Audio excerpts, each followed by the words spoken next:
AICC అగ్రనేత రాహుల్ గాంధీపై కేంద్ర మంత్రి బండి సంజయ్ చేసిన వ్యాఖ్యలపై మంత్రి సీతక్క ఆగ్రహం వ్యక్తం చేశారు. రాహుల్ గాంధీ మతం అభిమతం కులగణన అన్నారు. దేశవ్యాప్తంగా కులగణన చేపట్టి జనాభా ప్రాతిపదికన సంక్షేమ ఫలాలు రిజర్వేషన్లు కల్పించాలన్నదే రాహుల్ గాంధీ అభిమతమని కూడా తెలిపారు. ప్రేమ, శాంతి, సమానత్వం కోసం రాహుల్ గాంధీ పనిచేస్తున్నారని మంత్రి సీతక్క కొనియాడారు. అనగారిన వర్గాలు, పేద ప్రజలంటే బీజేపీకి పట్టదని, ప్రజలంతా బీజేపీ నైజాన్ని గ్రహించాలని సూచించారు. రాహుల్ గాంధీ గారు ఒక విజన్ ఉన్న నాయకుడు.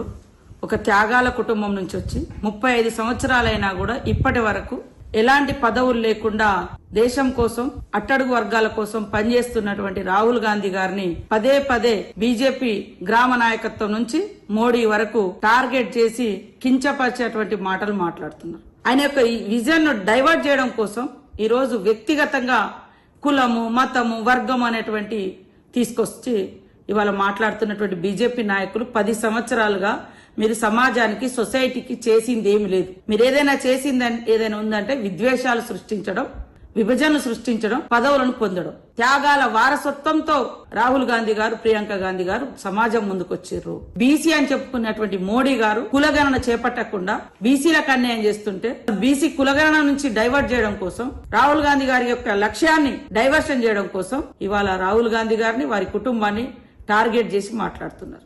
రాహుల్ గాంధీ గారు ఒక విజన్ ఉన్న నాయకుడు.